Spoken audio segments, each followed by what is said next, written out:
예, 우리 옆에 있는 사람들 한번 인사하겠습니다. 예, 동심이 아직 살아 계시네요. 이래 인사할까요?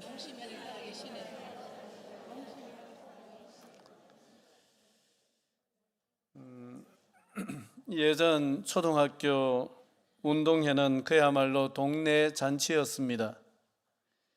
종목도 다양했습니다. 달리기는 물론이거니와 요즘에는 하지를 않는데 기마싸움 했었습니다. 기억나세요? 예, 또 학생 수가 많은 학교에서는 차전놀이 했었습니다. 기억나세요? 예, 제가 다녔던 학교에서도 차전놀이를 했었거든요. 기마싸움이나 그 차전놀이가 시작이 되면은 학교가 떠나갈 듯 함성이 대단했습니다. 지금은 상상도 할 수 없는 일들입니다. 학생 수도 적거니와 또 기마싸움이나 차전놀이가 실은 상당히 위험해요. 그 시절 사진을 인터넷에 누가 올린 걸 보면은 야, 우리가 이러고 살았나 싶을 정도로 참 강한 자만 살아남는 시대를 살아왔던 것 같아요. 굉장히 위험천만한 종목들이 있었습니다. 그 요즘에는 참 하기 힘이 듭니다. 왜냐? 그거 하다가 다치면은 요즘에는 보상 문제가 이게 상당히 복잡하고 이게 참 골치 아픈 문제입니다.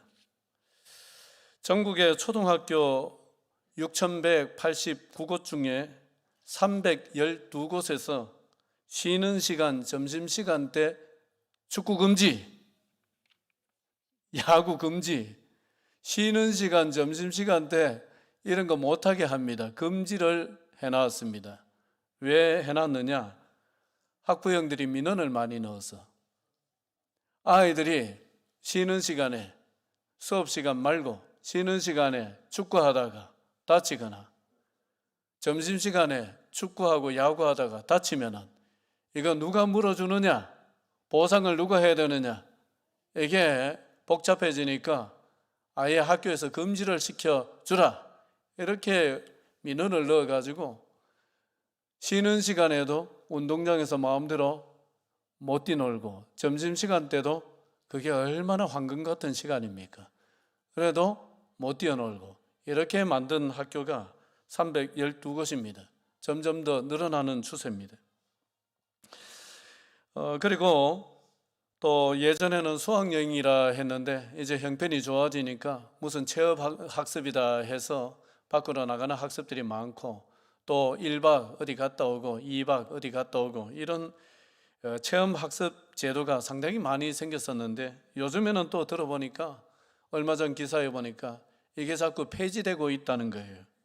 그것도 왜 그러느냐? 이런 체험학습 밖에 나가서 1박 하면서 체험학습하는 게 폐지된 학교가 47%입니다. 그 왜 그래 됐느냐? 이것도 마찬가지입니다. 혹시 체험학습 하다가 다치기라도 하면은 이거 누가 책임지느냐?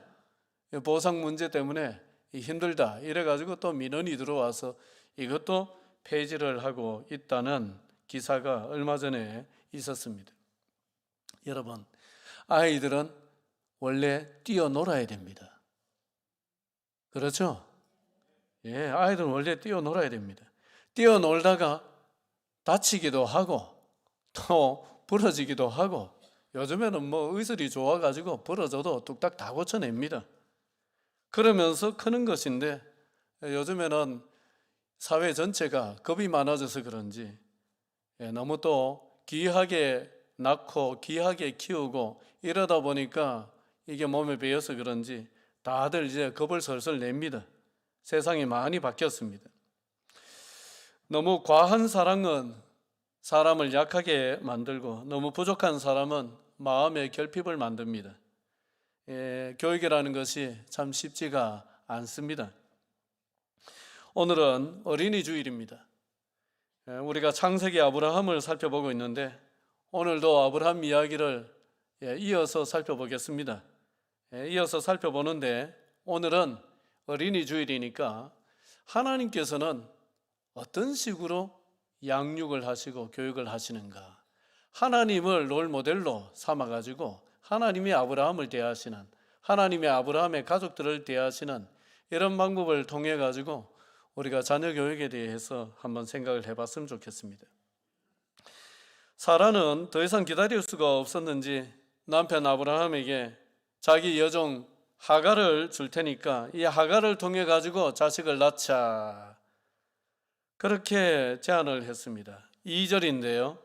한번 읽겠습니다. 시작. 사레가 아브라함에게 이르되 여호와께서 내 출산을 허락하지 아니하셨으니 원하건대 내 여종에게 들어가라. 내가 혹 그로 말미암아 자녀를 얻을까 하노라 하며 아브라함이 사레의 말을 듣느니라. 아브라함은 아내의 말을 듣고는 네 몸에서 날짜가 네 씨가 되리라 하셨던 하나님의 말씀에 위배가 안 된다고 생각을 했는지 그 아내의 방법대로 여종 하갈을 맞아들였습니다. 그리고는 어렵지 않게 임신을 하게 되었습니다. 두 사람의 계획대로 잘 된 것입니다. 일이 잘 풀리는 것 같았는데 생각지 않은 부작용이 생겼습니다. 아이를 뵌 하갈은 임신을 한 것이 굉장히 이제 유세가 되는 거예요. 그래서 임신하지 못하는 자기의 여주인 사라를 멸시하면서 거기서 이제 갈등이 시작이 되었습니다. 참다 못한 사라는 아브라함에게 볼멘 소리를 합니다. 아브라함은 두 여자 사이에 끼는 것이 싫었던지 사라더러 당신 여종이니까 당신 좋을 대로 해라, 그러면서 발을 뺐습니다. 책임을 회피했습니다. 사라는 하갈을 아주 심하게 학대를 하였고 하갈은 참지를 못하고 집을 뛰쳐나가 버렸습니다. 임신한 몸을 가지고. 자, 이것이 오늘의 이야기 앞부분인데, 그런데 여기에서 우리가 하나님을 찾아보면은 하나님이 나옵니까 안 나옵니까? 요 대목까지 나와요 안 나와요? 안 나옵니다. 상당히 특이한 것은 사라가 하나님의 방법이 아닌 것 같은 이 방법을 남편에게 제안을 할 때나 아브라함이 하나님을 기다리지 못하고 아내가 제안한 그 방법을 넙죽 받아들일 때나 그래 놔놓고 자기들이 결정을 했는 건데 그래 놓고 부작용이 생기니까 이제는 또 그 하갈을 구박하고 학대해가지고 도망치도록 한단 말이죠. 이런 일이 일어날 때나 하나님이 개입을 안 하세요. 하나님이 나타나지를 않으세요. 자, 잘 들어보십시오. 야, 내가 분명히 네 몸에서 날짜가 네 씨가 된다고 했어 안 했어? 너 왜 내 말 안 들어? 너 혼나고 싶어? 어디서 많이 듣던 말투 아닙니까? 예, 웃으시는 분들은 눈치를 채시는데 이 말투가 제 생각으로는 뭐 다는 아니겠지만은 여러분들의 해당사항 없다고 칩시다. 대한민국 아이를 키우는 아빠 엄마들의 평균 말투라고 생각이 됩니다. 그런 것 같아요? 예, 동의를 했습니다. 이게 대한민국 평균 엄마 아빠라면은 분명히 이랬을 것 같은데 하나님은 전혀 그러질 아니하시고 가만히 계십니다. 왜 그러실까요? 왜 가만히 계실까요? 예? 뭐라 하시는데 제가 귀가 어두워가지고 안 들립니다.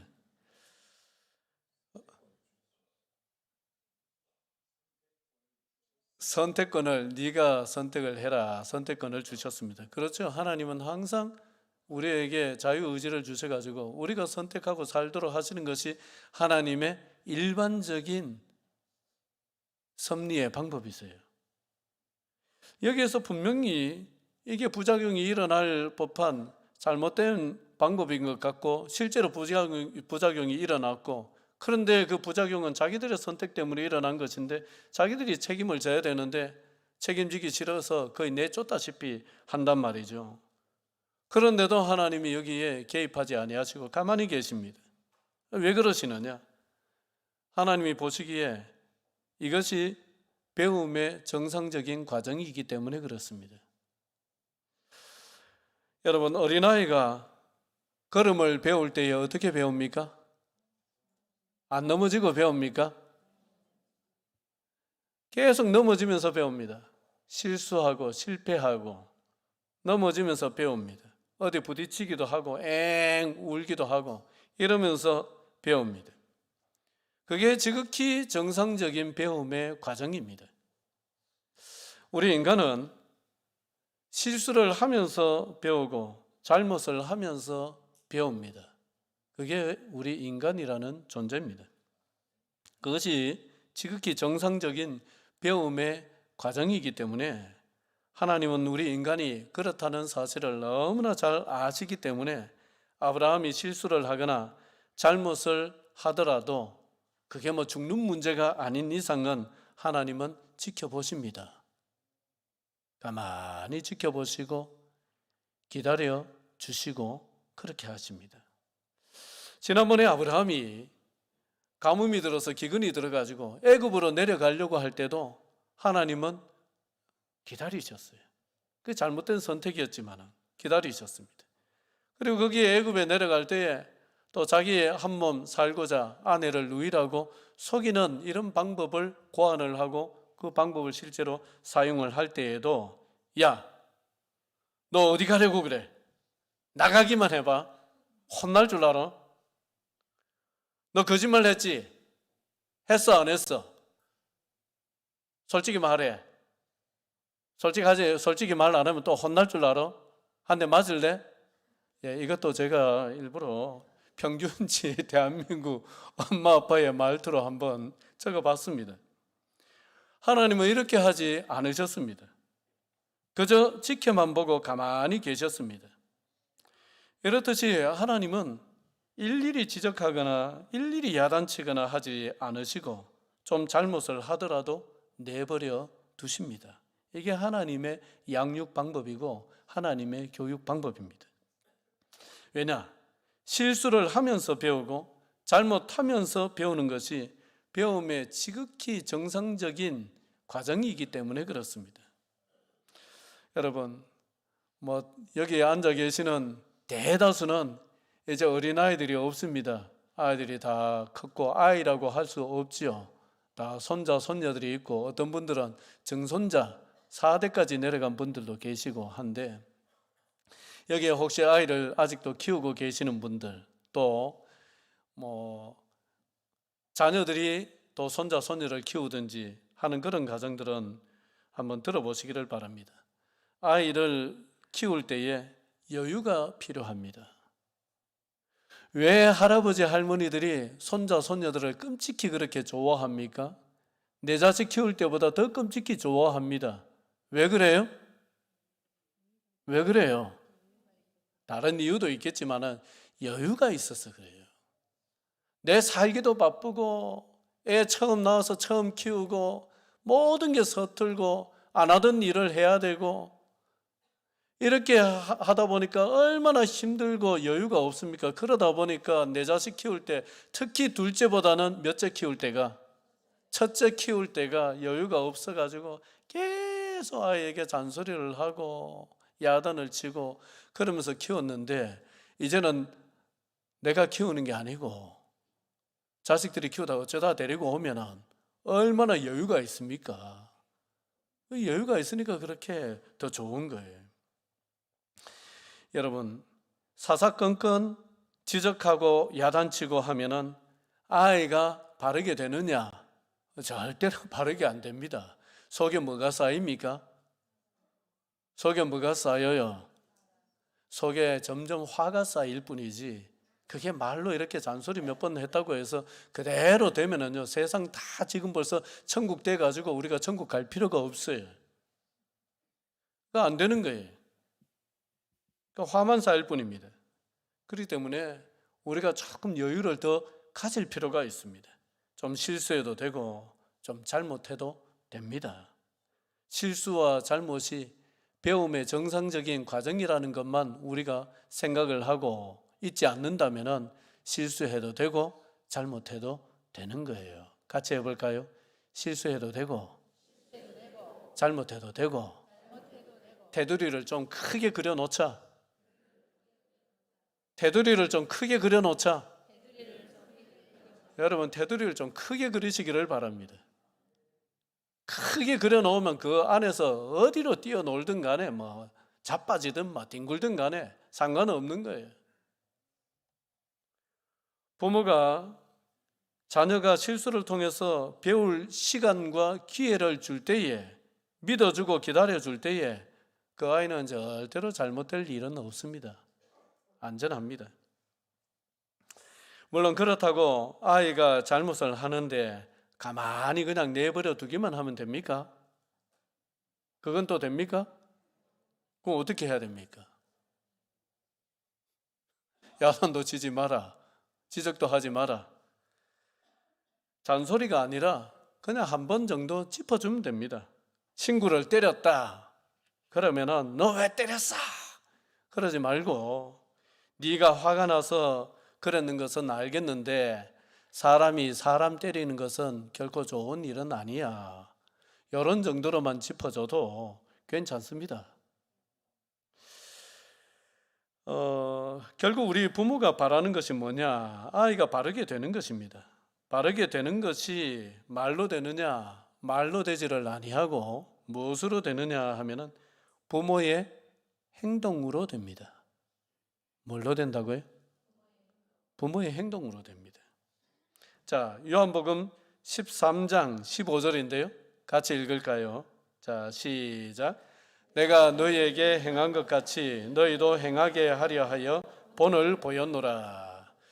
이게 언제 말씀이냐? 예수님이 이제 마지막 최후 만찬 석상에서 그 제자들의 발을 씻겨 주셨잖아요.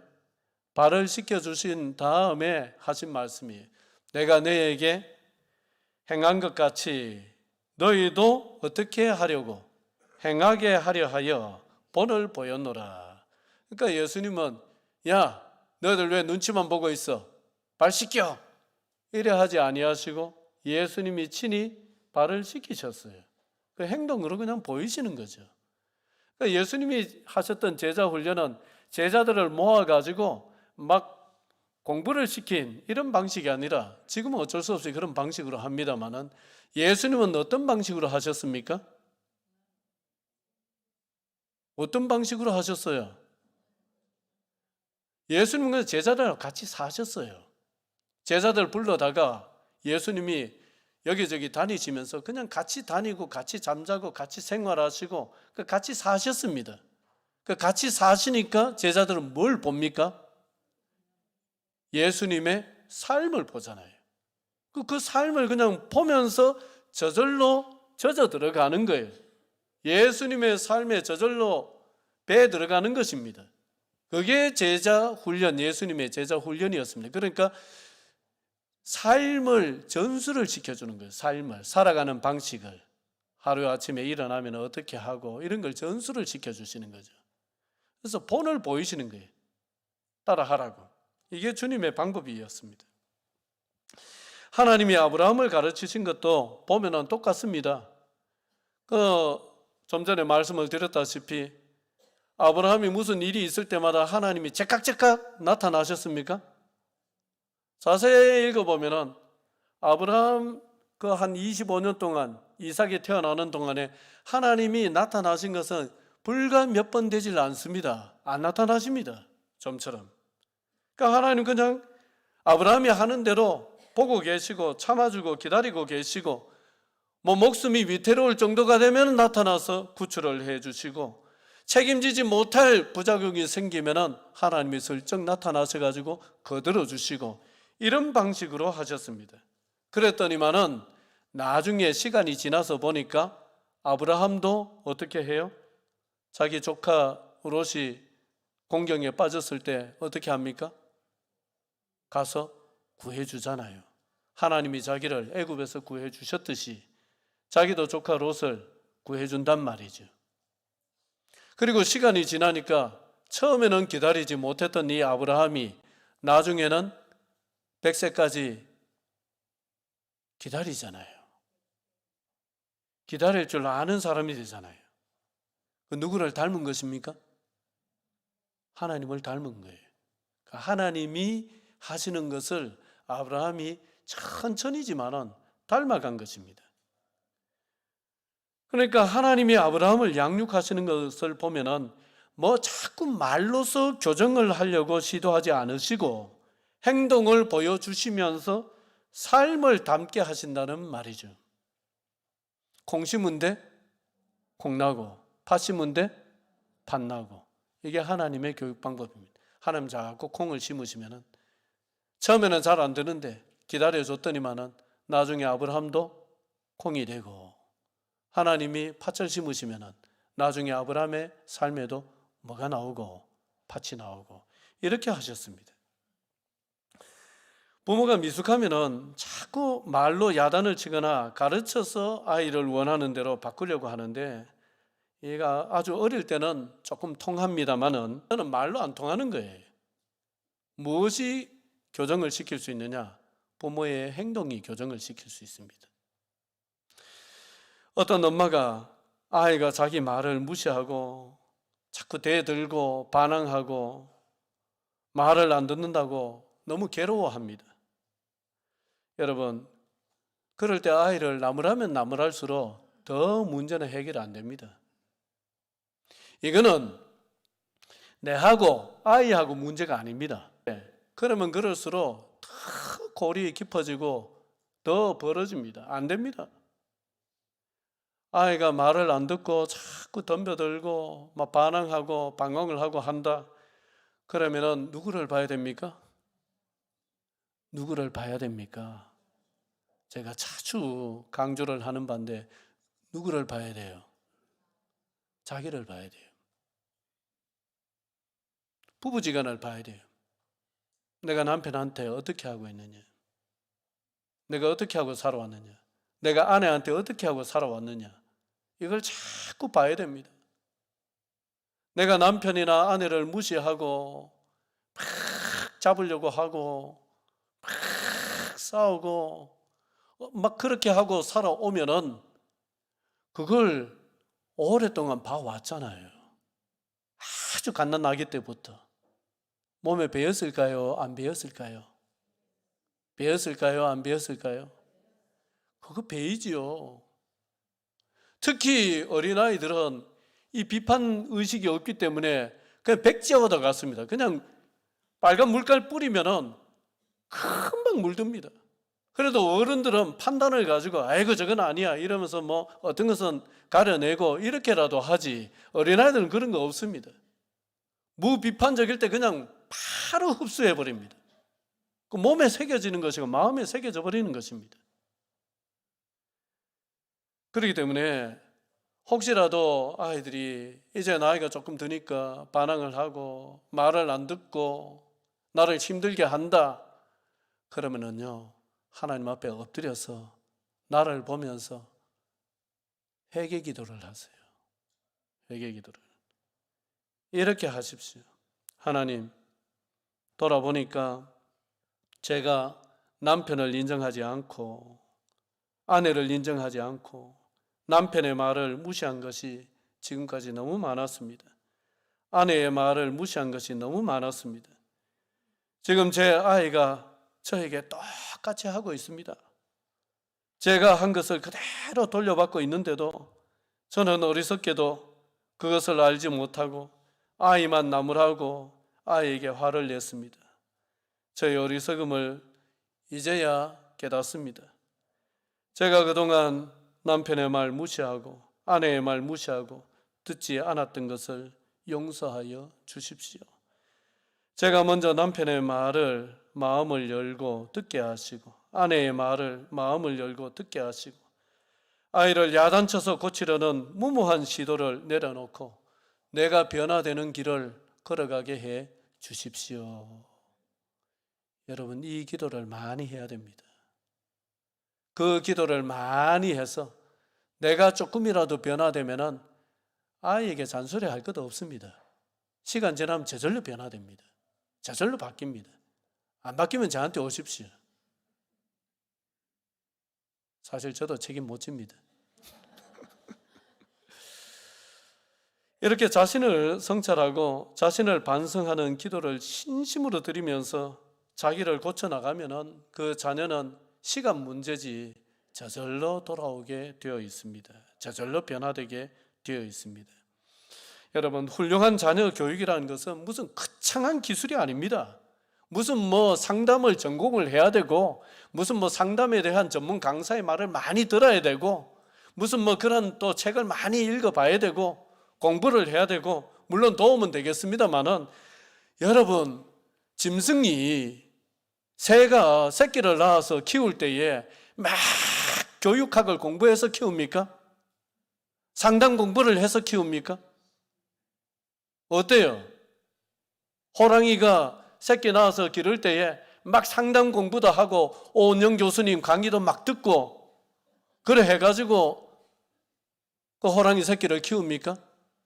그래 안 합니다. 그냥 본능적으로 키워냅니다. 훌륭한 자녀 교육도 마찬가지입니다. 무슨 거창한 기술이 아니고 무슨 거창한 지식이 필요한 게 아닙니다. 가장 핵심은 아이에게 지혜롭게 하려고 막 능력치를 키워주려고 하는 게 아니라 가장 중요한 교육은 뭐냐? 둘 부부가 사이좋게 지내는 거예요. 죽을 힘을 다해서 나중에 고생 안 하려면은, 자식 때문에 속 안 썩이려면은 지금 내가 속이 좀 썩더라도 참아주고 내가 좀 변화되고, 이래서 죽을 힘을 다해서 어제보다 조금 나아지면 됩니다. 갑자기 달라지라는 거 그거 못합니다. 조금 달라지면 됩니다. 조금 변화되면 됩니다. 10번 싸우던 거 몇 번 덜 싸우고, 10번 싸우던 거 몇 번 안 싸우고. 대답이 없으시네요. 10번 싸우던 거 제가 크게 안 부릅니다. 10번 싸우던 거 한 번이라도 덜 싸우면 됩니다. 2번이라도 덜 싸우면 됩니다. 그래서 조금이라도 변화되고, 그렇게 해서 부부가 변화되는 모습, 부부가 사이좋게 지내면은 다른 교육은 사실상 필요 없는 겁니다. 알아서 다 살아갑니다. 왜 아멘이 없습니까? 알아서 다 살아갑니다. 그것만 하면은 다 살아가요. 쫓겨난 하갈에게 하나님의 사자가 나타나서 위로하고 약속의 말씀을 전해줬습니다. 자, 11절 한번 볼까요?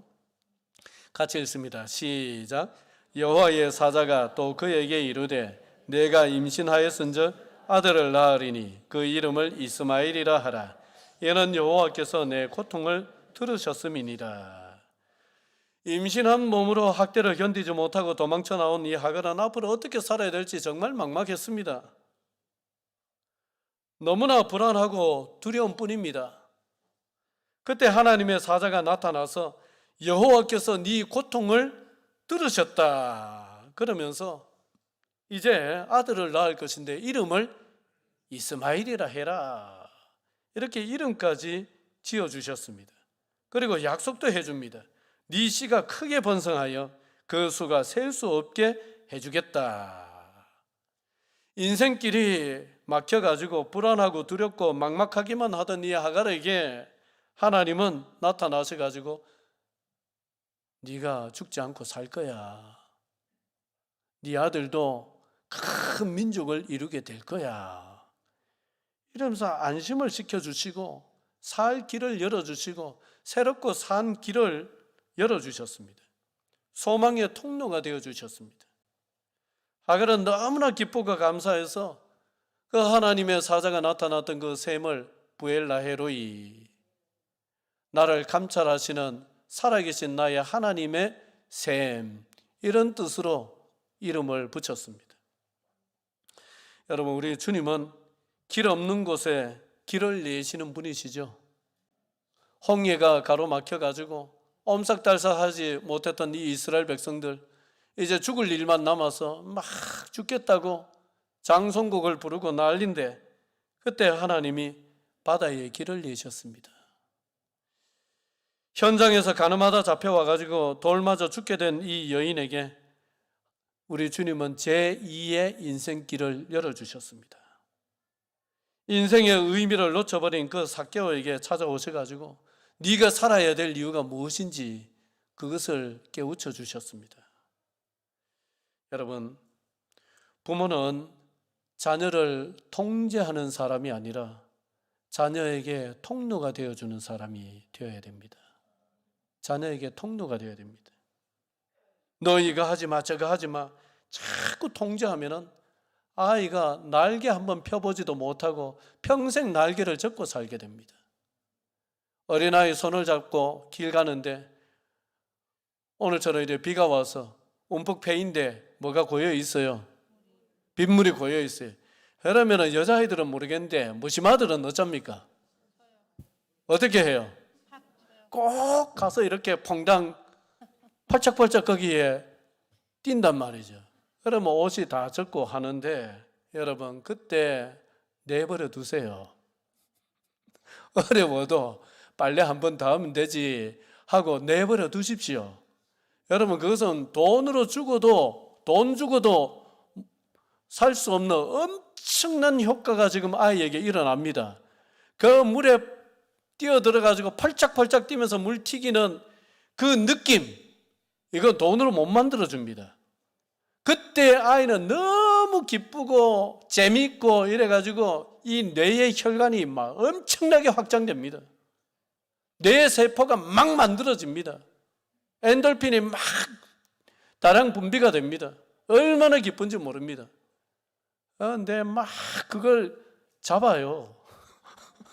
그걸 잡아요. 그래 놔놓고 나중에 돈 줘가지고 무슨 학원에 보내가지고 창의력 교육을 한다 하는데 여러분 그거 펄짝 뛰는 게 돈 줘가지고 창의력 학원 보내는 거 10배, 20배, 100배 효과가 있습니다. 공짜로 됩니다. 물론 빨래 해야 되지만은. 내버려 두십시오.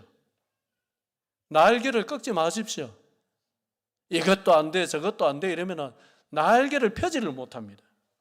마음대로 살도록 제가 강조하는 자녀 교육 이론이 한번 같이 해볼까요? 남의 자식처럼 키우자. 남의 자식처럼 키우세요. 제일 건강합니다. 남의 자식 막 사사건건 뭐라 하고 이거 안 돼, 저거 안 돼 그럽니까? 내버려 둡니까? 내버려 둡니다. 첫째는 자꾸 잡아요. 둘째는 이제 아이고 피곤하고 나도 힘 떨어졌다 내버려 둡니다. 누가 더 밝고 누가 더 막 자신감 넘칩니까? 그 집도 그렇습니까?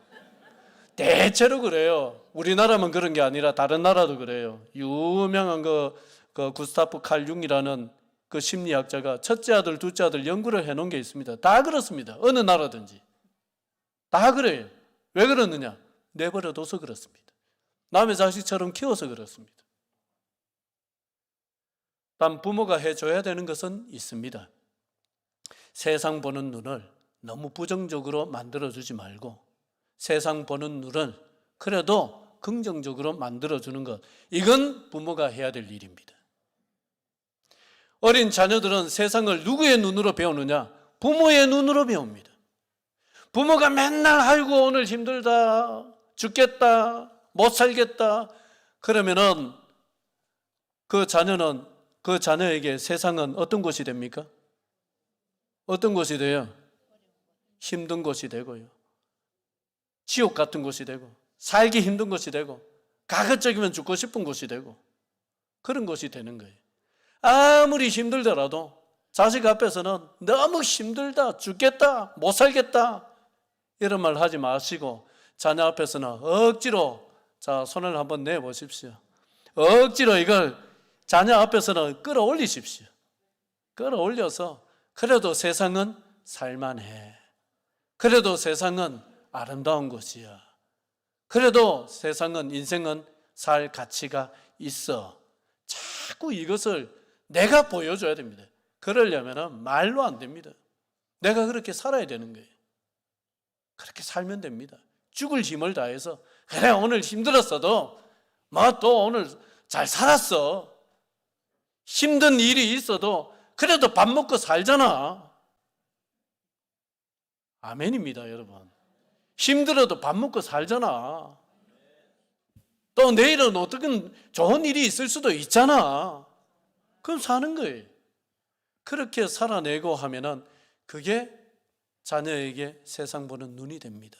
세상은 그래도 살만하고, 인생은 그래도 어려움은 있어도 행복할 수가 있고, 그게 몸에 배이고 마음에 배이고 눈에 배이고 머리에 배이면은 그 자녀는 가진 것이 많고 적음을 떠나서 인생을 행복하다고 느끼면서 살아갈 수 있게 됩니다. 여러분들의 자녀들을 주의 이름으로 축복합니다. 여러분들의 가정을 주의 이름으로 축복합니다. 기도드리겠습니다.